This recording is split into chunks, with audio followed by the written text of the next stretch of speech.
Hi,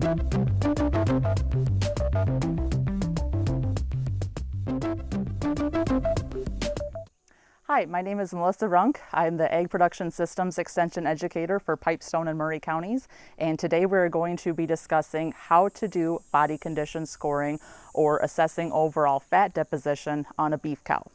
Different body condition score scales that can be used to assess condition on beef cows.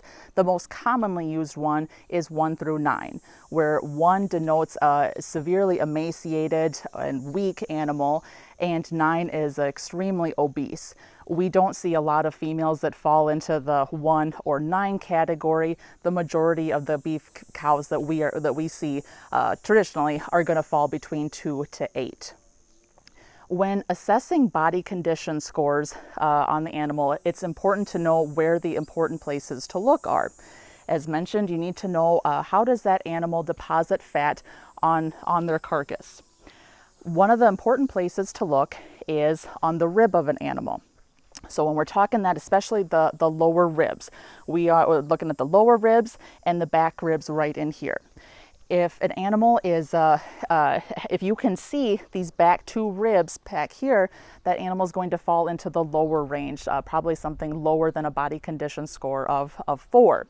As with this animal here, none of the ribs are visible though.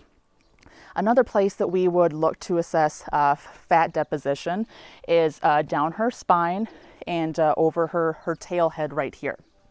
We would also look at her hips or from her hooks to pins. And then we can also come back here and look at her tail head. Does she have fat deposits over top of the tail head? Are there little fat pockets right here that we can visibly see? We would also, another place to look is in her brisket. So when evaluating body condition scores, there are a couple different ways you could do this. One is that you could either do it visually, as we are doing here, or you can do it, actually handle them or palpate them, such as when you're running them through a chute.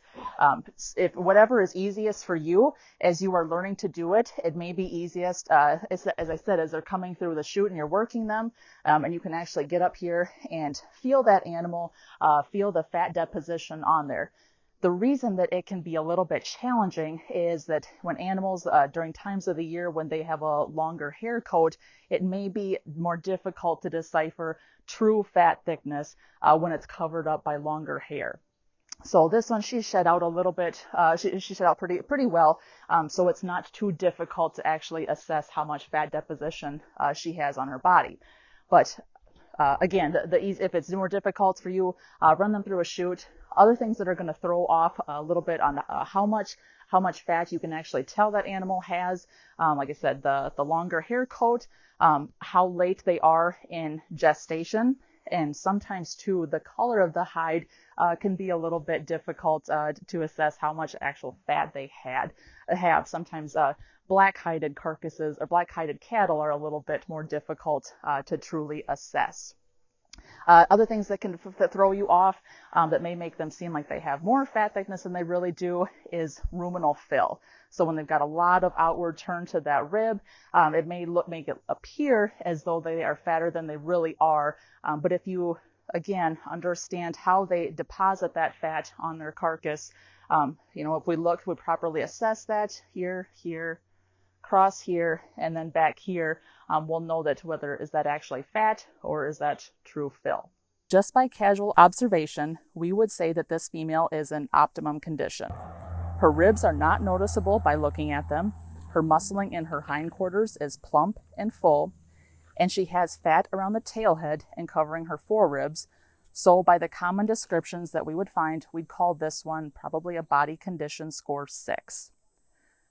So as you can see, doing body condition scoring is a very subjective process that depends a lot on the person making the evaluations and how skilled they are at making these calls. If this process is new to you and you're getting caught up between the numerical scores, then simply separate cows into thin, moderate, or fat groups and alter your feeding strategies based on that. By lumping together several scores into one category based on their management needs, you will soon become familiar with what the numerical scores are based on your sorted groups. and what effect separate management had on their performance long term. For more information on body condition scoring, I encourage you to check out the U of M Extension B page for more information and a how-to on how to properly assess body condition scores.